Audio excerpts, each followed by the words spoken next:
uh, pada zaman Sayyidina Umar pernah berlaku suasana seperti ini. Penyakit berjangkit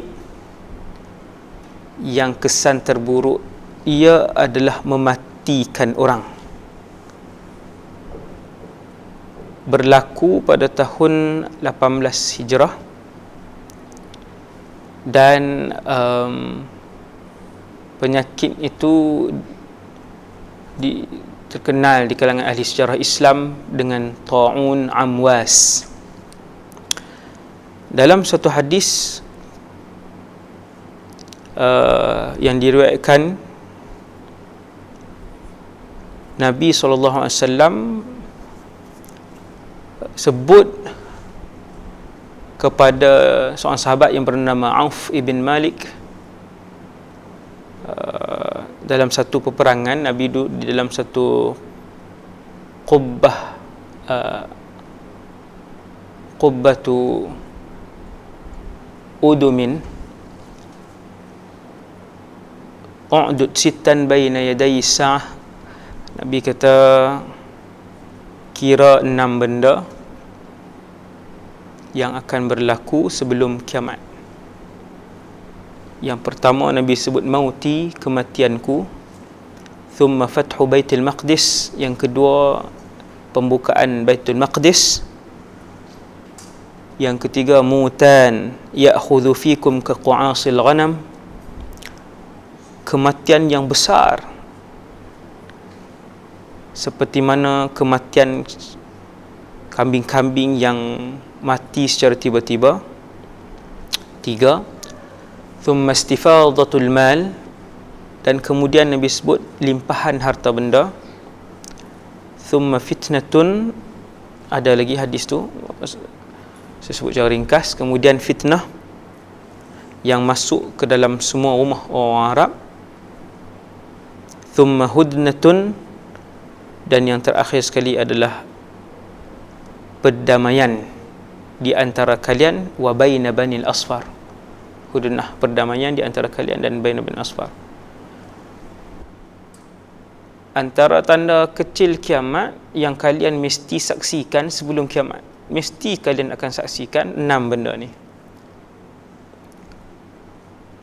Kebanyakan ulama hadis ketika mensyarahkan hadis ini, apabila sebut mutanun ya'khudhu fikum ka qu'asil ghanam, kematian besar-besaran, maka mereka merujuk kepada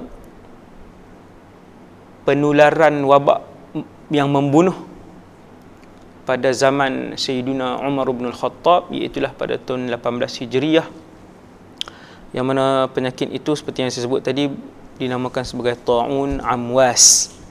Amwas nama satu kampung yang berdekatan dengan Palestin ataupun Syam ketika itu, dan dikatakan penyakit Ta'un itu berasal dan berpunca daripada situ. Ketika itu Sayyidina Umar di Madinah, di pusat pemerintahan, bersama dengan ramai di kalangan para sahabat yang muhajirin dan ansar di Madinah.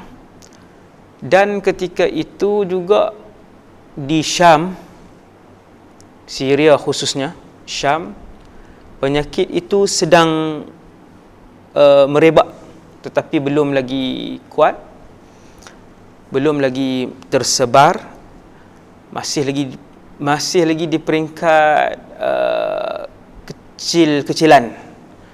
Jadi Sayyidina Umar waktu itu dalam rangka lawatan bersama dengan para sahabat untuk ke Syam. Apabila sampai di sempadan, Quwadul Junud lil Muslimina fi Syam, panglima-panglima tentera orang Islam yang ada di Syam, Amr bin al-As, Syurahbil ibn Hasanah, Abu Ubaidah bin al-Jarrah, Sayyiduna Mu'adz bin Jabal, kibarus sahabah, keluar daripada bumi Syam dan berjumpa dengan Sayyidina Umar di sempadan. Beritahu kata, sekarang ni muncul penyakit Ta'un yang membunuh. Maksudnya ta'un ni dia penyakit zaman hari ni. Kalau kita tengok COVID-19 ni macam tu lah, banyak simptom yang sama, antaranya panas badan terlampau panas. Ta'un tu badan akan jadi panas, dia datang macam simptom-simptom ni juga dia campur dengan sakit kepala, demam, badan panas, batuk, sesema, kemudian dia berjangkit dan kemudian ending dia mati. Inna lillahi wa inna ilaihi raji'un. Jadi di peringkat permulaan Sayyidina Umar dalam rangka nak ke Syam, tapi pimpinan-pimpinan utama para sahabat yang duduk di Syam, yang telah pun berada di Syam sebagai pasukan tentera ketika itu, keluar bagi tahu, wahai Amirul Mukminin, kami sekarang ni sedang berdepan dengan satu penyakit. Kemudian Sayyidina Umar pun bertanya kepada pendapat masyakhah minal ansar wal muhajirin, orang lama daripada ansar dan muhajirin, dan kebanyakan mereka memberi nasihat untuk Sayyidina Umar berpatah balik kembali ke Madinah Al-Munawwarah. Dan waktu itulah datang agak lambat Abdul Rahman ibn Auf radhiyallahu anhu. Waktu tu datang agak lambat. Kemudian dia yang bagi tahu, aku ada maklumat tentang perkara ini. Satu hadis yang disebutkan oleh baginda Rasulullah sallallahu alaihi wasallam, idza sami'tum bihi bi ardin, apabila kamu mendengar bahawa satu-satu tempat itu telah pun dijangkiti dengan ta'un, fala taqdimu alaih, jangan masuk ke tempat itu. Wa idza waqa'a bi ardin wa antum biha, dan sekiranya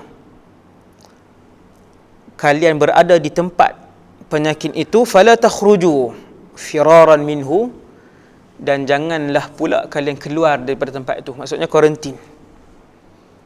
Fala takhruju firaran minhu, jangan keluar daripada tempat tu. Nabi dia tak bagi secara detail, tapi Nabi sebut pasti bertepatan dengan apa yang dikaji oleh manusia. Maka Nabi sebut, bila berlaku, jangan masuk ke tempat yang tersebar wabak, dan apabila kamu dah duduk di situ, jangan keluar, supaya tidak, ini kita fahamlah, supaya tidak menyebarkan wabak dan penyakit itu kepada orang lain. Jadi Sayyidina Umar pun bila dia dengar daripada Abdul Rahman ibn Auf, dia puas hati, maka dia pun buat keputusan untuk kembali ke Madinah Al-Munawwarah. Dan Sayyidina Abu Ubaidah bin Jarrah waktu itu ketua di Syam, berkata, atafirru min qadarillah, apakah kamu lari daripada ketentuan Allah wahai Amirul Mukminin? Maka Sayyidina Umar bin Khattab jawab, lau qalaha ghairuka ya Abu Ubaidah, kalaulah orang lain yang sebutkan perkataan yang bagi Sayyidina Umar tidak sesuai perkataan tersebut, na'am ya, nafirru min qadarillahi ila qadarillah, kami lari daripada ketentuan Allah kepada ketentuan Allah. Nah, tindakan yang dibuat oleh Sayyidina Umar itu adalah betul dan dipersetujui oleh kesemua para sahabat yang besar di kalangan Muhajirin dan Ansar, seperti yang disarankan oleh Rasulullah sallallahu alaihi wasallam. Selepas Sayyidina Umar balik ke Madinah Al-Munawwarah, penyakit itu tersebar dengan begitu banyak. Sayyidina Abu Ubaidah bin Jarrah, Muadz bin Jabal radhiyallahu anhum, Amr bin al-As, sahabat-sahabat yang besar inilah, Suhail ibn Amr, sahabat-sahabat yang besar ini mengeluarkan arahan untuk semua kekal di rumah masing-masing. Jangan ke mana-mana, seperti yang disarankan oleh Nabi SAW, supaya tidak tersebar penyakit ini dan menjangkit kepada orang lain.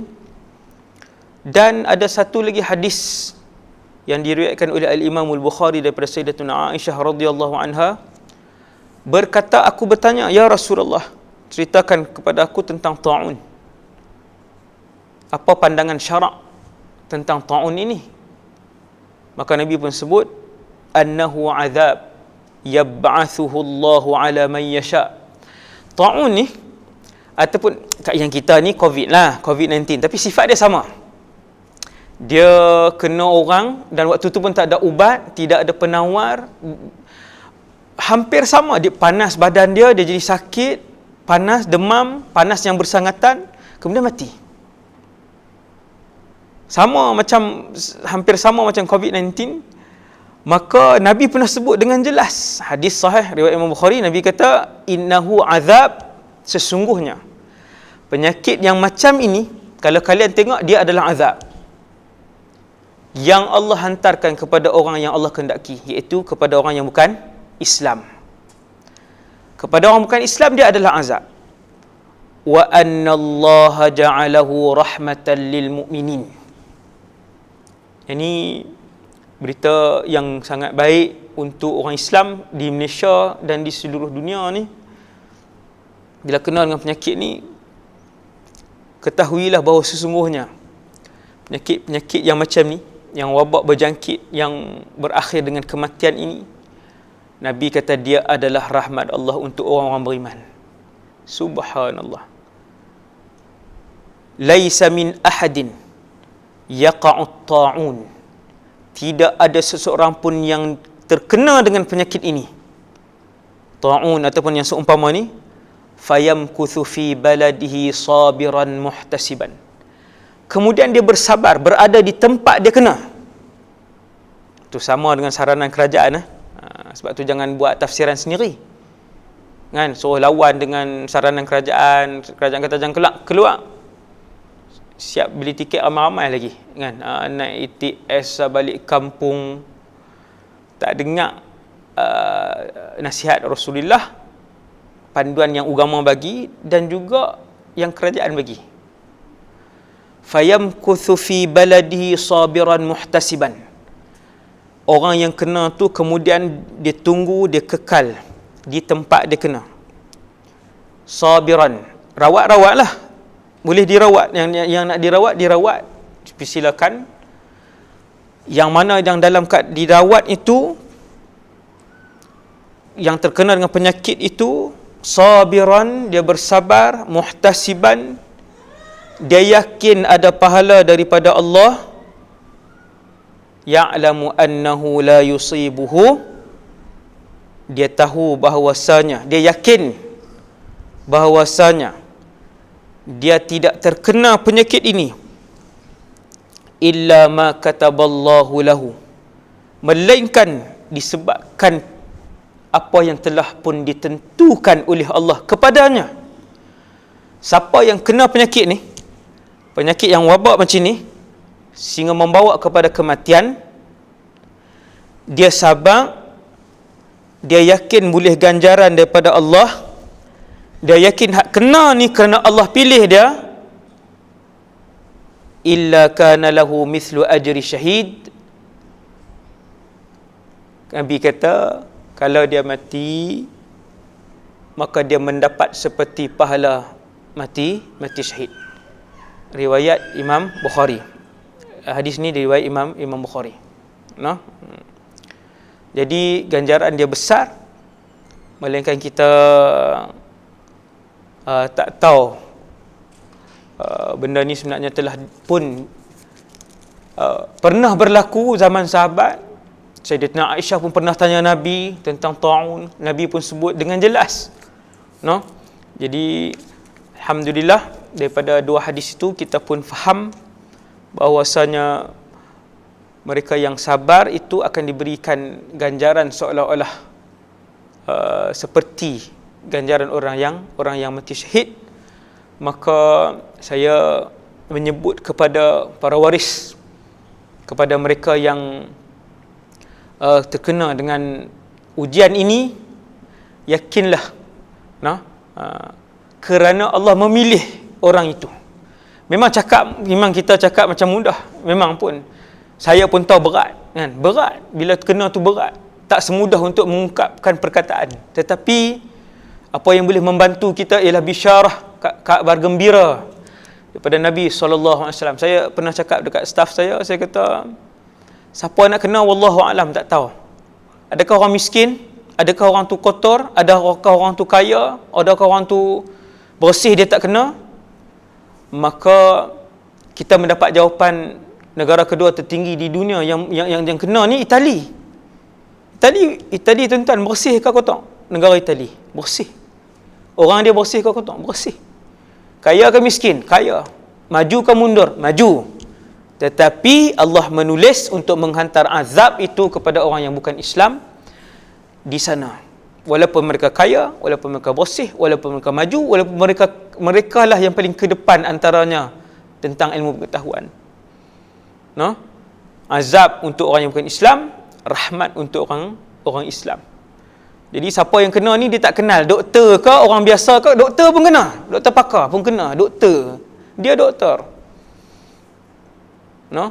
Maka itu rahmat kepada orang itu apabila dipilih ataupun ditakdirkan oleh Allah SWT untuk kena perkara tersebut. Termasuklah sahabat yang besar yang kita cerita tadi, selepas Sayyidina Umar balik ke Madinah Al-Munawwarah, ta'un tersebar luas di bumi Syam. Syam ni macam besar Kedah aja. Bahkan ta'un ketika itu tuan-tuan sekalian, di Syam sahaja 25,000 orang mati. Sehinggalah Abu Ubaidah bin Al-Jarrah yang sahabat besar tu meninggal, lagi yang lain meninggal, sahabat-sahabat besar diambil alih tempat oleh Amr bin Al-As radhiyallahu anhu, seorang yang pakar dengan pengurus pentadbiran ni. Maka dia asingkan orang, dia bawa orang duduk yang sihat duduk di tempat tinggi apa semua, dengan kuarantin lebih spesifik yang dilakukan oleh Amr bin Al-As radhiyallahu anhu itu kemudian berkurang. Tetapi sudah 25,000 orang meninggal, termasuklah sahabat yang besar yang bernama Abu Ubaidah bin Jarrah radhiyallahu anhu. Ya, saya rasa setakat itu dulu. Assalamualaikum warahmatullahi wabarakatuh.